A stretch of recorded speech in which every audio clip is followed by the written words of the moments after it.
আসসালামু আলাইকুম প্রিয় দর্শক, আজ আবার ডাক্তারদের নিয়ে একটু কথা বলবো।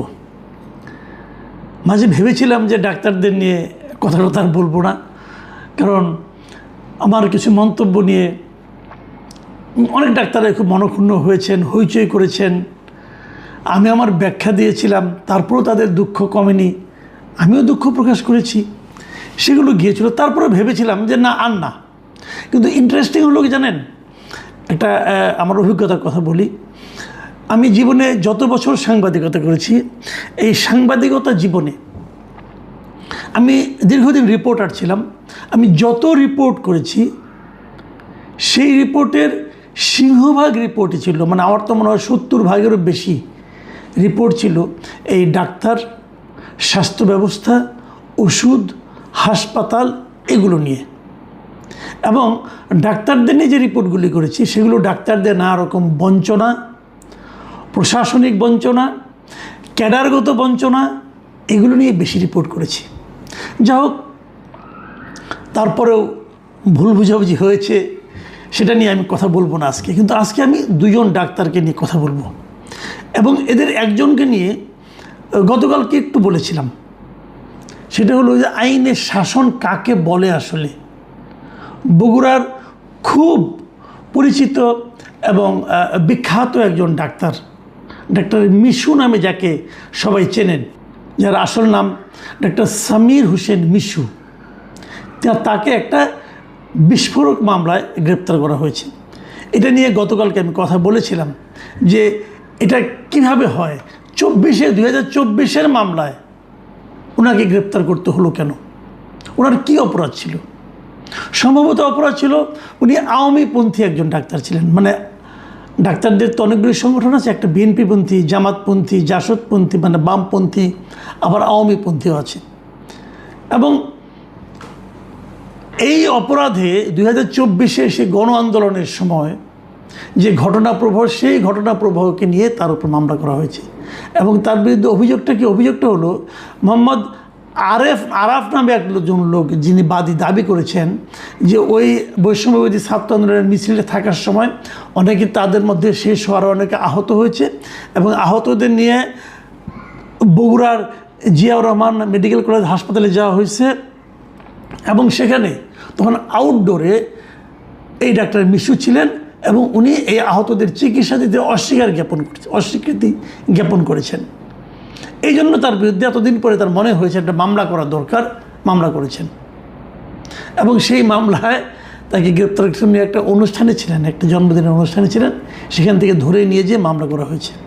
তাকে অ্যারেস্ট করা হয়েছে, আদালতে হাজির করা হয়েছে, আদালত জামিন দেয়নি, এবং উনি এখন কারাগারে আছেন। ডাক্তার মিশু গরিবের ডাক্তার হিসেবে বগুড়ায় খুবই পরিচিত লোক। গরিবের ডাক্তার এই অর্থে, ওনার কাছে যে যদি কেউ বলে আমার টাকা নাই, উনি বিনা পয়সায় তার রোগীটাকে দেখেন, এবং ওনাকে অত্যন্ত ভালো মানুষ হিসেবে সবাই চেনেন। এখন তাকে ধরে নেওয়া যাওয়া হলো, কোনো ডাক্তার কিন্তু এর প্রতিবাদ করেনি। Very interesting. এই যে ডাক্তারদের এত এত সংগঠনে এত এত বড় বড় নেতা টেতা আছেন, কেউ প্রতিবাদ করেনি, কেউ একটা মিছিল করেনি। আমার বিরুদ্ধে কিন্তু মিছিল হয়েছিল, আমার বিরুদ্ধে মানববন্ধন হয়েছিল। ঠিক আছে, আমি খারাপ লোক, ডাক্তার মিশুর তো আপনাদের প্রফেশনের একজন লোক, কই তার ব্যাপারে তো আপনারা মাঠে নামলেন না? একজন নেমেছে। কে নেমেছে জানেন? দেশের বাইরে প্যারিসে থাকা ডাক্তার পিনাকি ভট্টাচার্য, তিনি নেমেছেন। এবং তিনি বলেছেন যে মিশুর সঙ্গে, মিশু তার বন্ধু, এটা বলেছেন, মিশু তার খুব ক্লোজ বন্ধু, কিন্তু পাশাপাশি উনি এটাও বলেছেন মিশুর সঙ্গে তার রাজনৈতিক কোনো মিল নাই। মিশু ভিন্ন একটা রাজনীতি করে, মিশু যে রাজনীতি করেন পিনাকি তার সম্পূর্ণ বিপরীত রাজনীতি করেন। এই জায়গায় তাদের কোনো মিল নেই। কিন্তু পিনাকি এটা নিয়ে দুটা পোস্ট দিয়েছেন তার ভেরিফাইড ফেসবুক পেজে, এবং সেখানে উনি বলেছেন যে মিশু কীভাবে অন্যায়ের শিকার হয়েছেন, ষড়যন্ত্রের শিকার হয়েছেন, এবং তাকে মিথ্যা মামলা করা হয়েছে। তার কাছে টাকা চাওয়া হয়েছিল, টাকা দেননি বলে ওনার বিরুদ্ধে মামলা করা হয়েছে। এবং পিনাকির পোস্টগুলো আপনারা পড়তে পারেন। দেখেন, ডাক্তার পিনাকির সঙ্গে কিন্তু আমার বহু বাহাস হয়েছে, বিভিন্ন বিষয় নিয়ে আমার সঙ্গে তার তর্ক হয়েছে। মানে উনি ওনার মতো বলেছেন, আমি তার জবাব দিয়েছি, এবং এগুলোর মধ্যে কিছু অশালীন শব্দ উনি তো প্রায়ই ব্যবহার করেন, আমার সম্বন্ধে উনি উচ্চারণও করেছেন। কিন্তু আমি কিন্তু সবসময় বলেছি ওনার ব্যাপারে কিন্তু আমার কোনো ক্ষোভ নাই ভাই, যার যা মনে হবে সে তা বলবে, তার চিন্তার কথা বলবে, সবার তো প্রকাশভঙ্গি একরকম হবে না। কিন্তু আমি এই জায়গাটাতে এই মিশুকে নিয়ে, ডাক্তার মিশুকে নিয়ে, ওনার বন্ধু মিশুকে নিয়ে পিনাকি ভট্টাচার্যের বিশাল দুইটা পোস্ট আমি পড়েছি, এবং আমার কাছে ওনার জন্য মনে হয়েছে যে এই ফিলিংসটা আর কোনো ডাক্তারের মধ্যে কেন আসলো না? আমাদের ডাক্তারদের কি বিবেক বুদ্ধির লোপ পেয়ে গেছে? ওনারা কি ওনাদের প্র্যাকটিস নিয়ে এত ব্যস্ত হয়ে পড়েছেন যে একটা প্রতিবাদ করতে গেলে যতটুকু সময় যাবে অতটুকু সময় ওনারা দিতে পারবেন না ওনাদের স্বজাতির একজন লোকের জন্য? আমি আসলে হতাশ হয়েছি। তবে ডক্টর পিনাকি ভট্টাচার্যের একটা ব্যাপার নিয়ে আমার একটা আপত্তি আছে, সেটা হলো, দেখেন উনি যেটা বলেছেন যে ওনাকে একটা ভুয়া মামলায় জড়ানো হয়েছে। আমি পিনাকি বাবুকে জিজ্ঞাসা করি, জানতে চাই, ভাই এই ধরনের মামলা কি বাংলাদেশে এটাই প্রথম? এটাই প্রথম না, এ ধরনের মামলা হাজার হাজার আছে। সেই মামলাগুলি নিয়ে আপনি কিছু বলেন। আপনার বন্ধু যদি ধরা না পড়তো তাহলে তো এই কথাগুলি আপনি বলতেন না। আপনি বন্ধুর জন্য বলেছেন, করেছেন, এটা কিন্তু আমি এইভাবে দেখি না। আমি দেখি আপনি একটা অন্যায়ের প্রতিবাদ করেছেন, ওই অন্যায়ের শিকার ওই লোকটা আপনার বন্ধু না হলেও কোনো সমস্যা নাই, কিন্তু আপনিও বন্ধুত্বের কারণে করেছেন, আমি হ্যাপি, কোনো সমস্যা নেই। কিন্তু আপনার মূল লক্ষ্যটা কিন্তু অন্যায়ের প্রতিবাদ করা, সেই জায়গাটা আপনি টাচ করেছেন, এই জন্য আপনাকে আমি ধন্যবাদ জানাচ্ছি। কিন্তু পাশাপাশি এটাও বলছি, এরকম সংখ্যা কত হবে বলেন আপনি? কত অসহায় নিরীহ কিছু জানে না, বুঝে না, তাদেরকে নিয়ে ঢুকিয়ে দেওয়া হয়েছে মামলায়। এবং যত মামলা এখন হচ্ছে, মানে অন্য একটা ঘটনা, সে অপরাধী হয়তো হতেও পারে, তাকে ধরেছে 2 বছর আগে একটা মামলায় ঢুকিয়ে দেওয়া হচ্ছে। এই যে পুরনো মামলায় ঢুকিয়ে দেওয়ার প্রবণতা, এটাকে কি আমরা আইনের শাসন বলবো? এবং এই আইনের যে অপশাসন, আইনের নামে যে অপশাসন, এক্ষেত্রে আমি ডাক্তার পিনাকি ভট্টাচার্যের ভূমিকা কামনা করছি, প্রত্যাশা করছি। আমি বলেছিলাম 2জন ডাক্তার নিয়ে কথা বলবো, আরেকজন ডাক্তার নিয়ে কথা বলি। তিনি হচ্ছেন doctor ABM Abdullah, professor doctor ABM Abdullah. উনি এমিরেটাস প্রফেসর ছিলেন বাংলাদেশ মেডিকেল বিশ্ববিদ্যালয়ের, এবং সেটা বেশ মানে আপনার শেখ হাসিনা সরকারের শেষ দিকে উনি এই পদ ওনাকে দেওয়া হয়েছিল। এটা একটা সম্মানজনক পদ। এমিরেটাস অধ্যাপক কিন্তু কারো চাকরি মেয়াদ শেষ হয়ে গেলে, চাকরি জীবন শেষ হয়ে গেলে সম্মানসূচক তাকে এই দায়িত্বটা দেওয়া হয়, তাকে একটা বসার জায়গা দেওয়া হয়, তাকে কিছু ক্লাস নেওয়ার জন্য অনুরোধ করা হয়। উনি চাইলে কিছু ক্লাস নিতে পারেন, কিছু গবেষণা করতে পারেন, এগুলো করার জন্য ওনাকে একটা সুযোগ দেওয়া হয়। মেডিকেল ডাক্তারদের মধ্যে, মানে আপনার মেডিকেল সায়েন্সের দিক দিয়ে আমি বিবেচনা করি, আমি জানি না অন্য ডাক্তাররা কী বলবেন, আমি তো কিছু কিছু খবর টবর রাখি ডাক্তারদের। বাংলাদেশে যদি একজন ডাক্তারকে এমিরেটাস অধ্যাপকের পদ দেওয়া যায়, তিনি নিঃসন্দেহে doctor ABM Abdullah. Doctor ABM আবদুল্লাহর প্রকাশনা, মেডিসিনের উপরে লেখা ওনার বই, দেশে বিদেশে পাঠ্য বই, ওটা আজকে থেকে না, কিন্তু আরও অনেক বছর আগে থেকে। এই আওয়ামী লীগ সরকার যে 2009 ক্ষমতা এসেছে, তারও আগে থেকে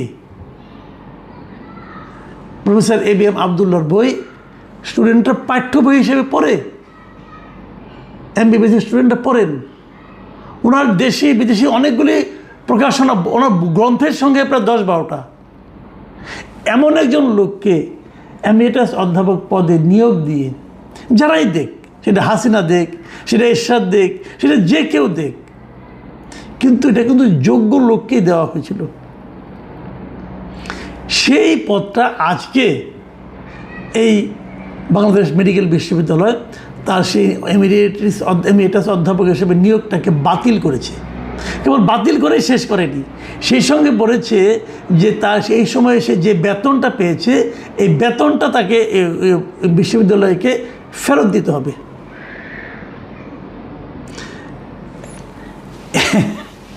এ নিয়ে প্রফেসর আবদুল্লাহর একটা প্রতিক্রিয়াও দেখলাম। ওনার প্রতিক্রিয়া দেখে আমার মনটা খুব খারাপ হয়ে গেছে। আমার কাছে মনে হয়েছে উনি এত আহত হয়েছেন মানে ওনার অনেক ছাত্র, দেশের বড় বড় প্রফেসর, ওনার অনেক ছাত্র।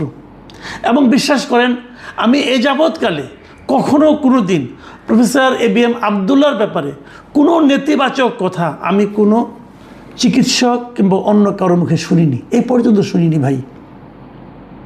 বাংলাদেশে যদি একজন ঋষিতুল্য ডাক্তার থেকে থাকেন তা এটা এই প্রফেসর ABM আবদুল্লাহ।